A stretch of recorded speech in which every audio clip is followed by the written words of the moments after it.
Raja membunuh 100 tukang cukur setiap minggu. Hanya karena dia memiliki tanduk badak di kepalanya. Untuk menjaga rahasia kecilnya. Setiap kali Raja selesai mencukur, dia selalu menipu tukang cukur untuk mengambil uang dari kotak. Lalu, saat mereka lengah, dia membunuh mereka. Namun, karena rambut Raja tumbuh terlalu cepat, jadi, dia mengirim orang setiap hari untuk menangkap tukang cukur. Namun, hari ini tentara yang menangkap adalah satu-satunya tukang cukur terakhir di kerajaan. Wanita di samping sangat khawatir setelah melihatnya. Karena putranya juga seorang murid. Namun, pemuda itu tetap tidak bisa menghindari nasib buruk. Raja sekali lagi mengirim orang untuk menangkap tukang cukur. Dan saat itu, ibu di dalam rumah sedang menyiapkan pankek untuk putranya. Berniat mengirim putranya keluar untuk menghindar. Tiba-tiba, tentara masuk. Mengeluarkan surat perintah untuk memanggil pemuda itu ke istana untuk dicukur. Ini membuat ibu sangat sedih. Tak ada pilihan, perintah raja tidak bisa dilanggar. Ibu terpaksa memasukkan roti bakar ke dalam tas anaknya. Bahkan alat musik suaranya yang paling disukainya. Ibu juga memasukkannya ke dalam tas. Dia sangat tahu bahwa anaknya pergi. Mungkin tidak akan kembali lagi. Dengan demikian, pemuda itu dibawa ke istana. Tak lama kemudian, dia dibawa ke hadapan raja. Raja turun dari tahtanya dan mengeluarkan pedang yang dipakainya. Ini membuat anak laki-laki itu sangat ketakutan. Raja menyerahkan pedangnya kepada pemuda itu, memintanya untuk mencukur kepalanya dengan pedang. Kemudian raja berjalan menuju kursi dan melepas topinya. Namun pemandangan di depannya membuat pemuda itu sangat terkejut, karena di kepala raja ternyata tumbuh tanduk badak. Meskipun pemuda itu sangat takut, dia tetap memberanikan diri untuk maju. Pemuda itu pertama-tama mengocok sabun, kemudian mengoleskannya di kepala raja, lalu mengasah pedang hingga tajam. Setelah itu, dia mulai mencukur kepala raja hingga botak. Meskipun pemuda itu hanya seorang murid, namun mencukur kepala botak sangat mudah. Dalam sekejap, kepala raja sudah bersinar. Setelah memeriksa tidak ada masalah, pemuda itu mengembalikan pedang kepada raja. Namun raja menggunakan pedang sebagai cermin. Melihat kepala botak yang bersinar, raja sangat puas. Dia mengambil kembali pedangnya. Lalu dia menyuruh pemuda itu untuk mengambil uang dari kotak harta. Dan pemuda itu tidak meragukannya sama sekali. Dia segera melangkah maju untuk mengambil uang. Namun ketika pemuda itu membuka kotak, dia menemukan bahwa di dalamnya sangat dalam. Raja mengambil kesempatan untuk mendorong anak itu ke dalam. Pemuda itu jatuh ke dalamnya. Namun pemuda itu mendapat perlindungan dari takdir. Di dasar jurang ternyata ada sungai gelap di bawah air. Dia awalnya ingin berenang ke tepi. Namun karena arusnya terlalu deras, pemuda itu tidak bisa mencapai tepi. Akhirnya dia terseret ke dalam sungai gelap yang lebih dalam. Raja melihat itu dan sangat puas. Dengan bangga, dia menutup kotak harta. Namun, nyawa pemuda itu belum berakhir. Terbawa ke tempat tumpukan tengkorak. Dia juga terbangun saat itu. Melihat tumpukan tengkorak yang menumpuk seperti gunung di depannya. Pemuda itu tahu pasti ada makhluk aneh di sini. Jadi saya mengambil topi di dalam air. Duduk di atas batu dan bersiap menunggu mati.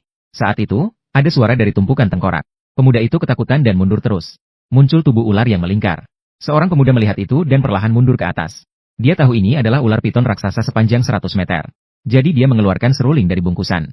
Ular piton juga mengeluarkan kepalanya saat itu. Pemuda itu segera memainkan seruling. Menggunakan kemampuan pengendalian ular ala India. Ular piton langsung dikendalikan oleh pemuda itu. Semakin pemuda itu bermain, semakin berirama. Ular piton juga berdiri seperti ular kobra. Pemuda itu berusaha untuk menjinakkan ular piton. Dia bahkan meniup selama 3 jam tanpa henti. Inilah yang membuat ular raksasa itu jinak. Setelah dia menyimpan suona, dia mengeluarkan roti bakar yang dibawanya. Ular raksasa itu menjulurkan lidahnya. Dia menemukan roti bakar itu sangat lezat. Lalu dia menelan roti bakar itu dalam satu gigitan. Ular raksasa itu sangat senang setelah makan. Pemuda itu memanfaatkan kesempatan untuk meminta sesuatu kepada ular. Dia berharap ular itu bisa mengantarnya keluar dari gua. Ular raksasa itu langsung setuju setelah mendengar. Ia meminta pemuda itu berdiri di atas kepalanya. Ia pun berubah menjadi lift, mengangkat anak laki-laki itu ke tempat keluar. Namun, ular raksasa itu tidak cukup tinggi. Jarak ke pintu keluar masih setengah tinggi orang. Pemuda itu meminta ular untuk memikirkan cara. Siapa sangka, ular itu melingkarkan ekornya.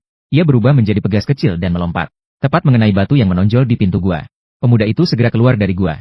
Setelah dia berterima kasih kepada ular, dia cepat-cepat berjalan pulang. Namun, seiring dengan matahari terbenam, suara serigala di hutan terus-menerus. Ini membuat pemuda itu sangat ketakutan. Jadi, dia segera mempercepat langkahnya. Tiba-tiba ada suara dari semak-semak di depan. Pemuda itu segera mundur ke arah pohon besar. Saat itu, seekor serigala lapar melompat keluar. Pemuda itu melihat ke kiri dan ke kanan. Dia menemukan tidak ada tempat untuk bersembunyi. Jadi, dia segera memanjat pohon besar. Pemuda itu melihat serigala lapar tidak mau pergi. Jadi, dia menggunakan keahlian khasnya lagi. Saat dia mulai memainkan serulingnya, serigala lapar segera mulai menari. Pemuda itu semakin cepat memainkan serulingnya. Serigala juga semakin gembira saat menari. Sepenuhnya melupakan bahwa dia sedang menangkap mangsa. Ternyata, serigala itu secara tidak sengaja terpeleset. Dia menabrak pohon dan membuat pemuda itu terjatuh. Pemuda itu jatuh tepat di atas perut serigala. Namun, serigala itu tidak segera bereaksi. Dia terus tertawa tanpa henti. Sampai perutnya berbunyi keroncongan. Barulah dia menyadari bahwa dia sedang menangkap makanan. Anak itu mengeluarkan roti panggang dan memberikannya kepada serigala lapar. Serigala itu mencium dan menemukan roti panggang itu sangat harum. Serigala lapar itu langsung memakan roti panggang itu. Ia bahkan menemukan bahwa itu lebih enak daripada daging mentah. Untuk membalas budi anak itu, serigala itu memutuskan untuk mengantar anak itu pulang. Ia melaju dengan cepat, dari siang hingga malam. Ia membawa anak itu ke tepi danau yang dihuni orang. Anak itu turun dari punggung serigala, dan mengucapkan selamat tinggal terakhir kepada serigala. Setelah serigala pergi, anak itu perlahan-lahan berjalan menuju jembatan. Namun, yang tidak diketahui anak itu adalah, di dalam rumah itu ternyata tinggal seorang penyihir. Penyihir itu melihat kedatangan anak itu. Ia segera masuk ke dalam rumah, menggunakan sihir untuk menyamar. Saat itu, anak itu juga sudah sampai di depan pintu. Ia mengetuk pintu rumah penyihir. Penyihir itu membuka pintu dan dengan ramah mengundang anak itu masuk.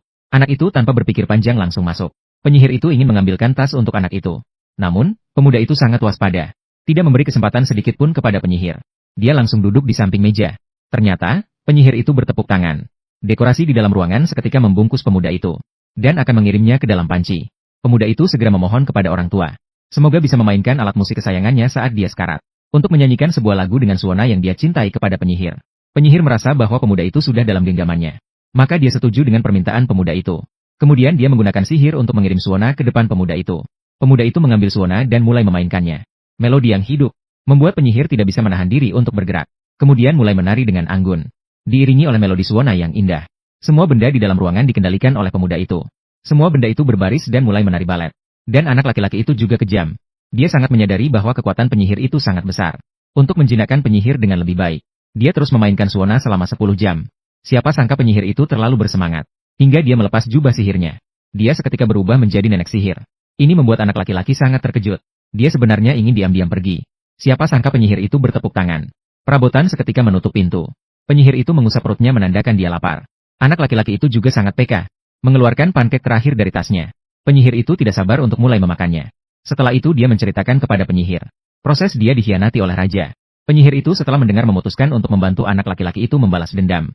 Dia memberikan jubah sihirnya kepada anak laki-laki itu. Dan jubah sihir ini sangat luar biasa. Jika dipakai dengan cara yang benar, bisa membuat orang kembali muda. Jika dipakai terbalik, bisa membuat orang menjadi kakek berusia 80 tahun. Anak laki-laki itu melihat jubah ajaib itu dengan puas. Maka dia berangkat malam itu juga menuju istana. Sudah hampir sampai di gerbang kota. Pemuda itu telah berubah menjadi kakek berusia 80 tahun. Namun, tentara tetap menghentikan orang tua itu. Pemuda itu segera menyatakan bahwa dia datang untuk mencukur raja. Tentara mendengar bahwa itu untuk mencukur raja. Segera membantu pemuda itu masuk. Raja melihat bahwa dia adalah seorang tua. Jadi dia tidak waspada. Dia meminta tentara untuk keluar dari pintu. Kemudian memberikan alat cukur kepada orang tua itu. Meminta orang tua itu untuk mencukur rambutnya. Setelah itu, raja duduk di bangku. Pemuda itu juga tetap membuat busa dengan baik. Kemudian dengan serius mencukur rambut raja. Tidak lama kemudian, pemuda itu mencukur kepala raja hingga sangat bersih. Raja melihat ke cermin, menyadari bahwa dirinya sangat tampan. Jadi dia menyimpan alat cukurnya. Lalu mulai melakukan trik yang sama. Pemuda itu berpura-pura maju untuk membuka peti harta. Mengklaim bahwa di dalam peti ada banyak emas. Raja setelah mendengar percaya bahwa itu benar. Segera maju untuk memeriksa sendiri. Tanpa menunggu raja bereaksi. Pemuda itu mendorong raja ke dalamnya dengan cepat. Ternyata raja menangkap janggut pemuda itu. Pemuda itu melihat dirinya juga akan jatuh. Dia segera melepas jaketnya. Dalam sekejap, pemuda itu kembali ke bentuk semula. Dan raja juga jatuh ke dalam sungai gelap. Terbawa ke sarang ular raksasa. Saat itu, pemuda mendengar suara di luar. Dia segera bersembunyi di belakang tirai. Ketika tentara masuk, dia dengan diam-diam melarikan diri. Kemudian mengenakan jaket ajaib. Kembali menjadi orang kecil setinggi 3 inci. Berjalan dengan angkuh keluar dari istana. Dengan cara ini, pemuda tidak hanya berhasil mengubah bahaya menjadi aman. Ngomong-ngomong, dia juga menyingkirkan raja yang berbuat jahat itu. Setelah itu, dia kembali ke bentuk aslinya di semak-semak. Dan segera bergegas pulang. Tak lama kemudian, pemuda itu sampai di rumah. Dan berpelukan erat dengan ibunya. Tidak ada lagi yang bisa memisahkan mereka berdua.